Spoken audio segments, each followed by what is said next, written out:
big picture thinking. You see what I'm saying? Because when I got out of prison, and like we were saying, I took those steps, those progressions, got out, restaurant, flipping burgers, school, hay, working for delivering hay, and then concrete, and then over the road, then getting my own truck, saving money, and so on and so forth. See, I would have never been able to get to that point of owning my own truck if I didn't look at the big picture in the beginning. See, if my mind was like, oh, I just want to drive a truck, I'd have still been hauling hay. When I was flipping burgers, I was talking about I'm gonna own a trucking company. So how do I get there? You know what I'm saying? It wasn't about, oh, I'm gonna have to do this, then I'm gonna have to do this, yeah, I'm gonna do this. I didn't give a fuck what I had to do. It was about how to get there.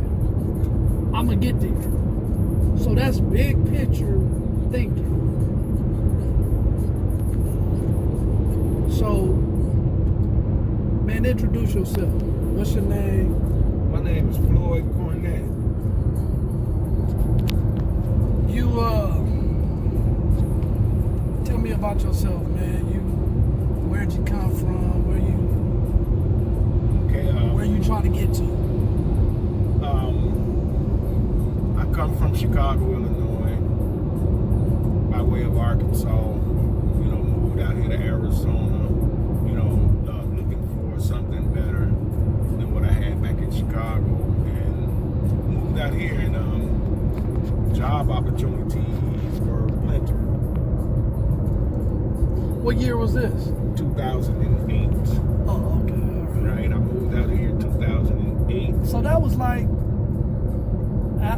at the crash, around when they had the housing crash. Yeah, around and all that time stuff. right there. Okay, all right. And what I find very intriguing is that I moved out here to Arizona, and I have been in job fields that I had never dreamed I would be in.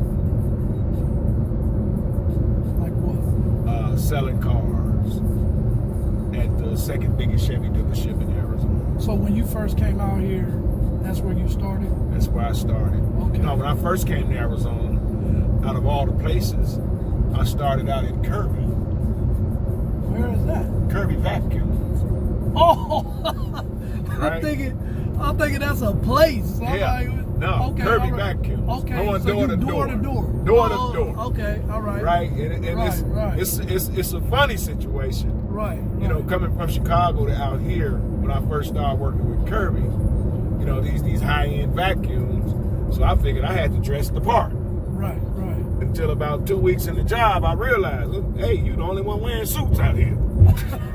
Hot as hell. Hot as hell. Oh, my right? God, yeah. So I, did my thing, and I met this guy. I was going in Walmart one day, and the guy looked at me and seen how I was dressed. Presented yourself. Right? And the first thing out this guy's mouth, he stopped. He said, man, you're not from here. I said, no, I'm not.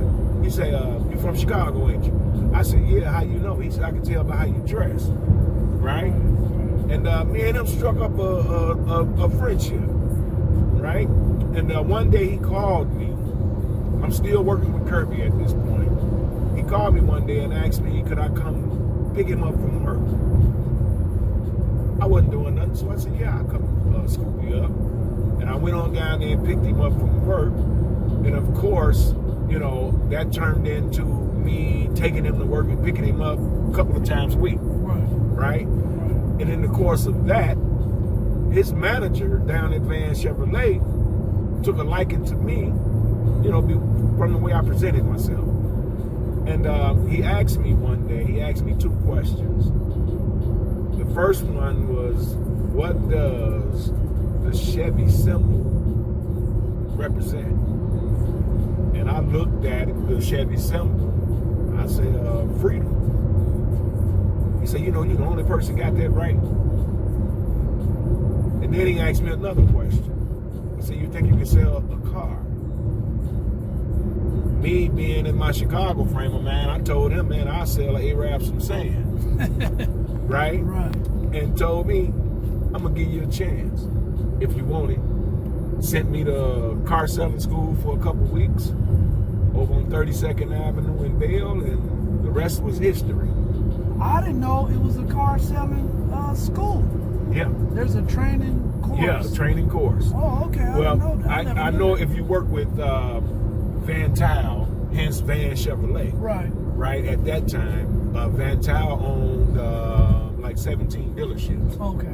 Right? Right. So this was his own thing. His own thing. Yeah, you know, he's gonna send you to that class and pay you while you're there. Right, right. Right, for those 2 weeks. Right, on the job training. Yeah, and my first month at Van Chevrolet, I outsold everybody. Right? I sold 12 cars that month. Right? And I'm thinking, okay, this cool. This is my niche right here. You know, selling stuff. And I had a lot of experience selling stuff in Chicago. Right? And it went from there. And I did that for a couple of years. And right now today, I'm driving box trucks. Never in my wildest dream did I think I would end up driving a box truck. This guy right here, very close friend of mine. If I knew it was this good, I would have been driving for him a year ago. But we communicate. I go over to the house. We talk. I never mentioned about working with him. And right now today, I don't know how I came up. But I work for him. And the goal that he's trying to reach, I want to be a part of it because it's a very positive goal.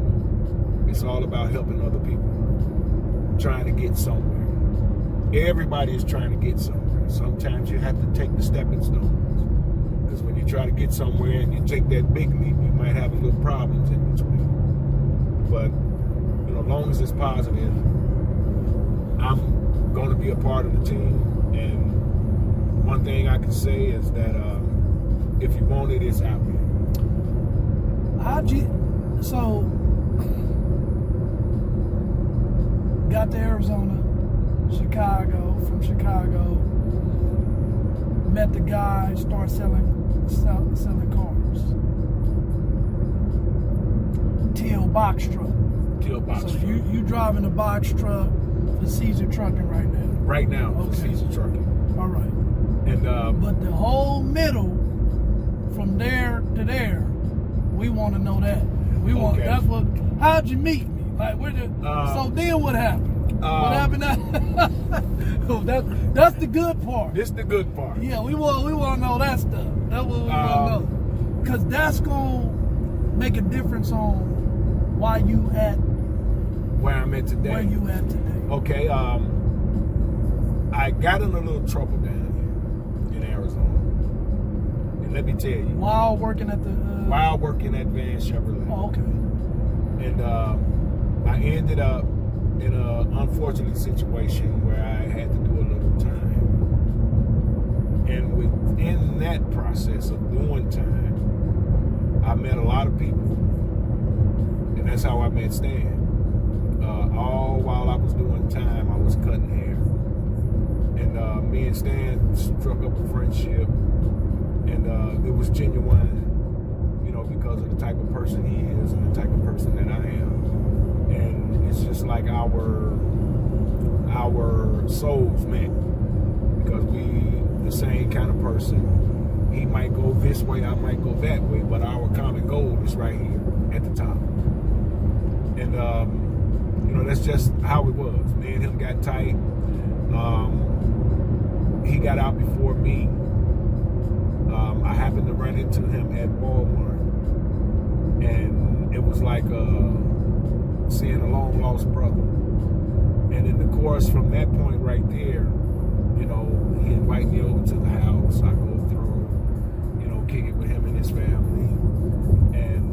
like I said earlier, I never ever thought about asking Stan to give me an opportunity, because I knew if I would have asked when I first saw him, I would have had it. But my mind wasn't there, because that's something I thought I would never do, right?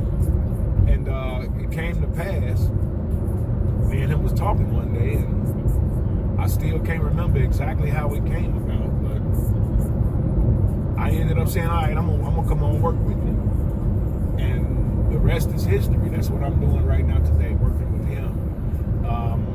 And with the plans that he has, that I agree with 100%. We want to really expand SoOn Trucking, where we can hire a lot of individuals. We want to open up the school so we can have people going to school to learn how to get their CDLs. And so you don't have your CDL? no, I don't have my CDLs. Is that something you interested in? Yeah, that's something I'm going to definitely not be interested in. That's something I'm going to do. And CDL, now, he can drive a box truck. This certain box truck, it's a non-CDL box truck. So he's allowed to drive this box truck without even having a CDL. So to get a CDL, that means that you can drive, Basically any kind of truck. any kind of truck, any kind of vehicle. Well, not any kind of vehicle, not a motorcycle, whatever, but Right. just any kind of automobile or truck, So that's, I guess, we have been talking about it touching on it a little bit. And that's something that you might be interested in. Yeah, why a person have to go to school and get them hours in learning how to drive an 18-wheeler, because that's a dangerous machine. Yeah. All right, Yeah. that's a dangerous machine. The power, you can really, really hurt someone if you don't know what you're doing. So that process right there, I totally get it and respect it, because you just can't come off the street talking about you gonna drive 18-wheeler just because you know how to hit the gear. Yeah, that ain't gonna work. Right? It's a whole lot that go with that, and it's very interesting to me. The process you got to go through, the safety checks and all that. And once you learn all that, driving an 18-wheeler is a piece of cake. Where you trying to get to? Where you see yourself here in the next year? In the next year, I see myself running the box truck division of SoOn Trucking, and I'm entertaining small thoughts right now. Ending up with a couple of box trucks myself, contracted through SoOn Trucking, Right. where I'll have my own division under SoOn Trucking. Right. I will be the owner. That's where I plan on being in the next year. And see, that's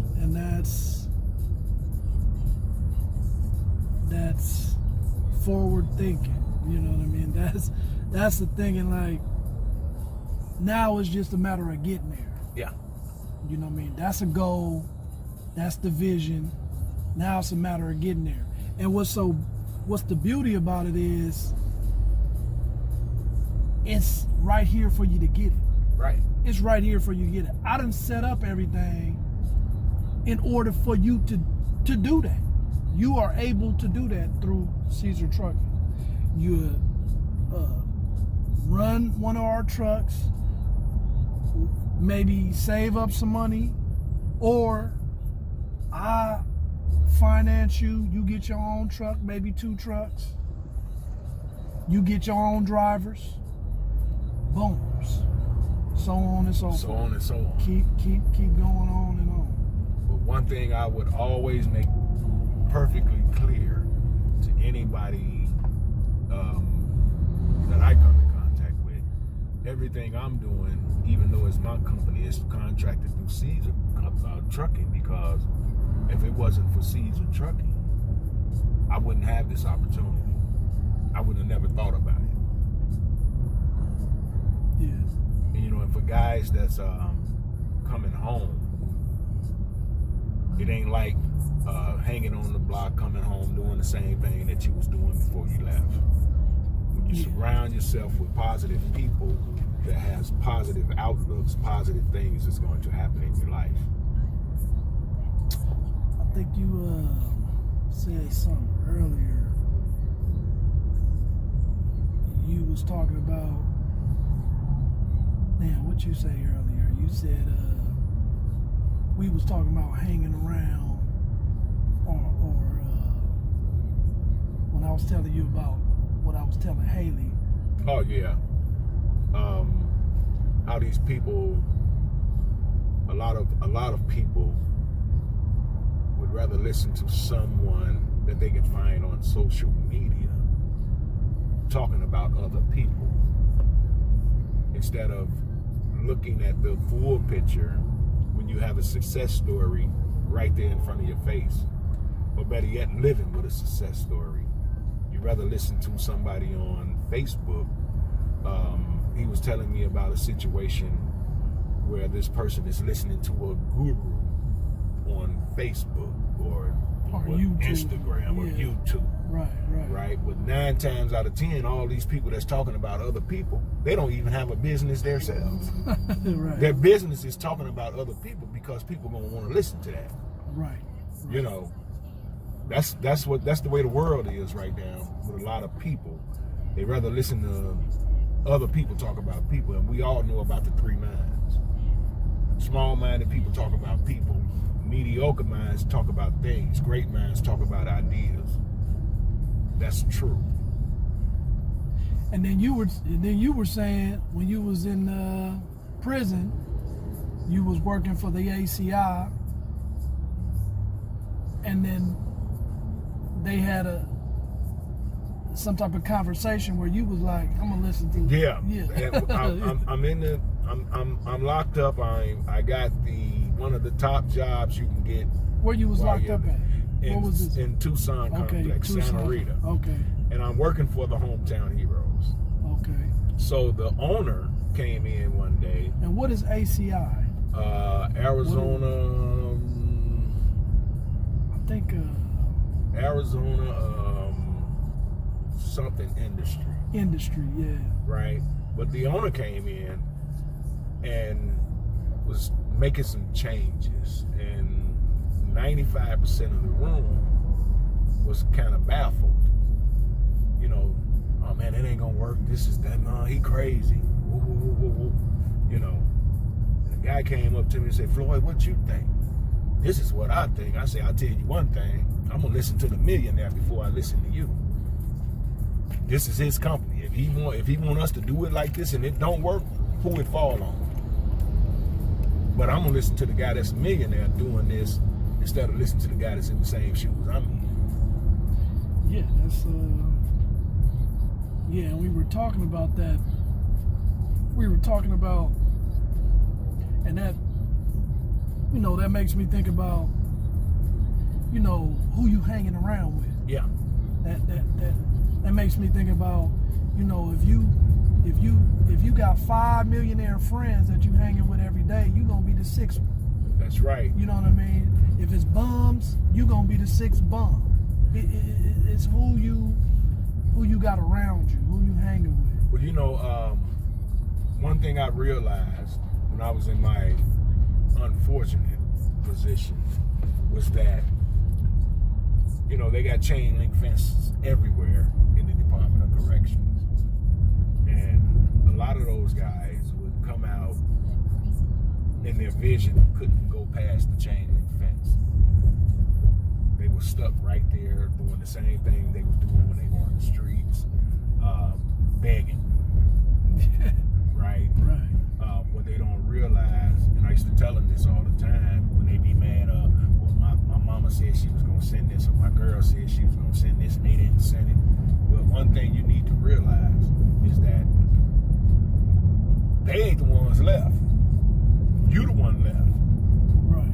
You the one did what you did. You left the streets Now you're looking for support because of something you did out there to get you in this position.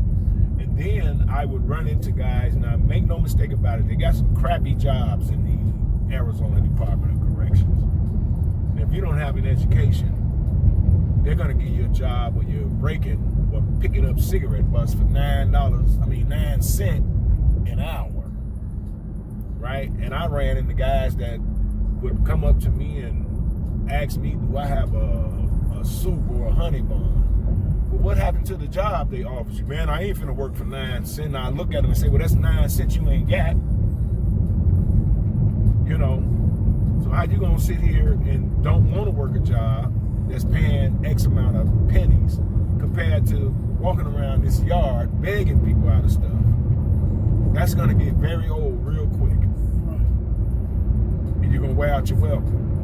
Now, if I see you trying to do something, I don't have no problem with helping. But if you're trying to do nothing, and I ran into a lot of guys that can do nothing better than they can do anything. And that's the state of mind. Do you think that begging is a harder occupation than doing some back-breaking work? Indeed. Morally. Now, when I say harder, I mean, you know. I know what you're saying. Yeah. Morally, yeah, it's way harder because if you're a consistent beggar, when you come around, people might be like, I gotta go, here comes such and such. Right. You know, and you really can't look nobody straight in the eye because you're lessening yourself. Right. That's what you're doing. You're lessening yourself. You're no good to no one but yourself. Yeah. And who you can beg somebody out of something, you know, and keep on going. You know, putting in an effort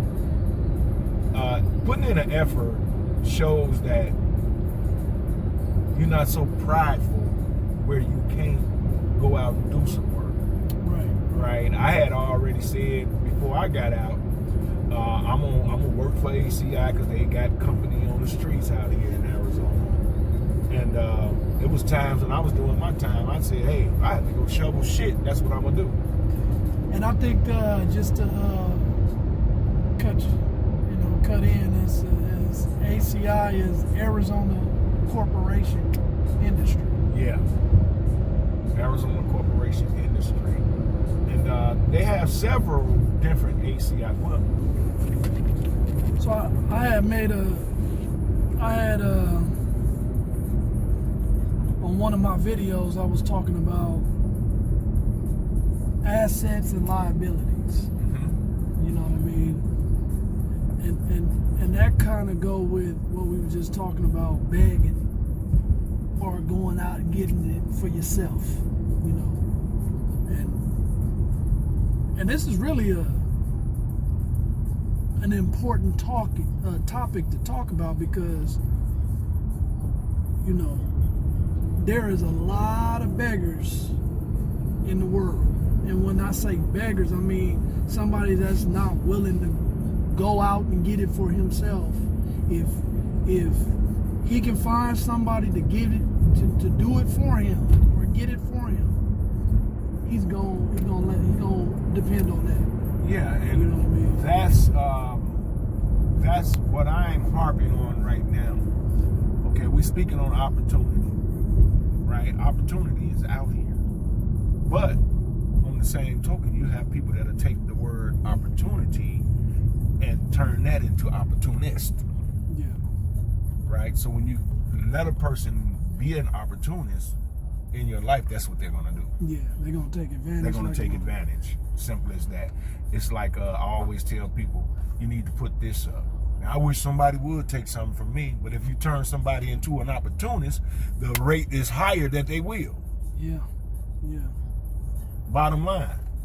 You know, because you got people out here right nowadays, man, this world is going, I don't know what's wrong with this world, but it ain't the same one I grew up in. And you know what, man? What you just said right there, I hear that a lot, and I heard it a lot in prison.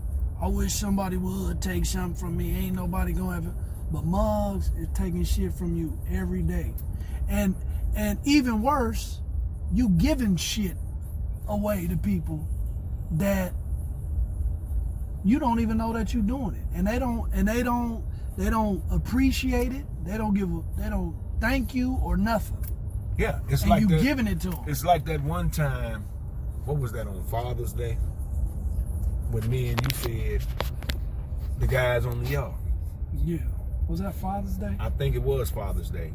We spent X amount of dollars, I'm talking about hundreds of dollars, and bought all this food on Father's Day to make sure all the men that were fathers and not fathers at least had them a good meal for that day. In prison on the yard. In prison on the yard. How many men do you think we?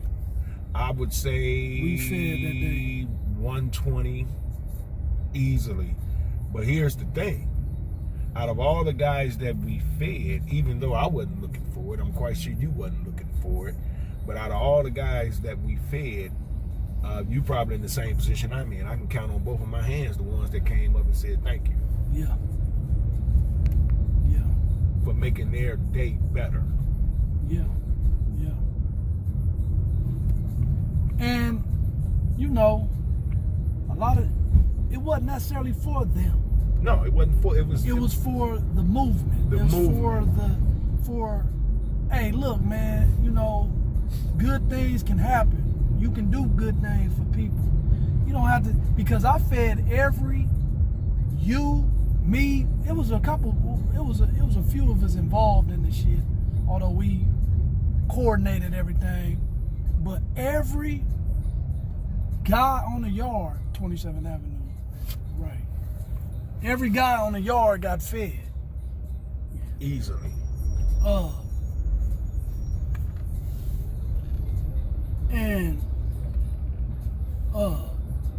I didn't like every guy on the yard. Me neither. you know what I mean?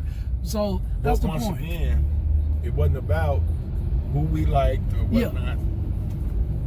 It wasn't about who we liked or whatnot. It was all about showing, you know, that you can help somebody. Yeah. You don't have to be put this tough guy front on all the time. Right. You know, because doing good things will change your heart just like that. Yeah. You know, but if you gonna continue to be scum, go ahead and continue to be scum, but stay away from me. Yeah. Yeah, because you can only try. You know, you can't make nobody change his mind about nothing. About nothing.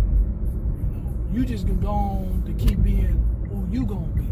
Yeah, you know, it's a saying, you know, when you shine, if somebody else want to shine, it's easy to emulate.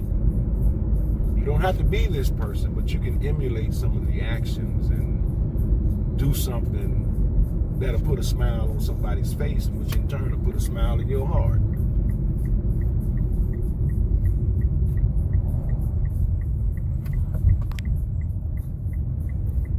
Yeah, man. Yeah, it's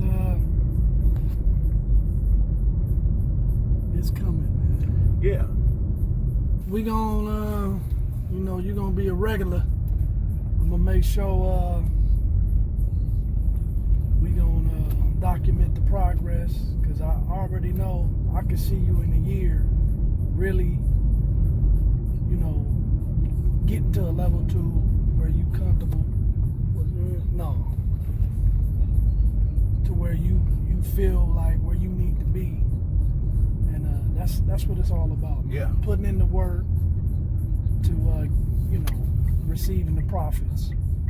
And once again, receiving the benefits. hard work and perseverance is going to do it for everybody.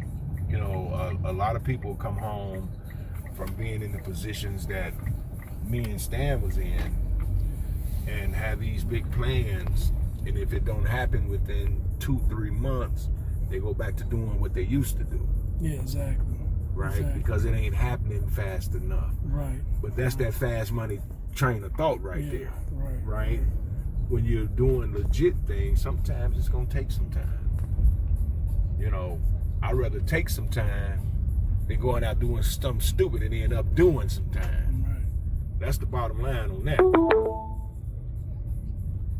You know, my sentiments to all the brothers that's coming home. When you don't know what to do, don't do what you used to do. Here go the box truck, your box truck that we. That go hiccup. Yeah, that's all.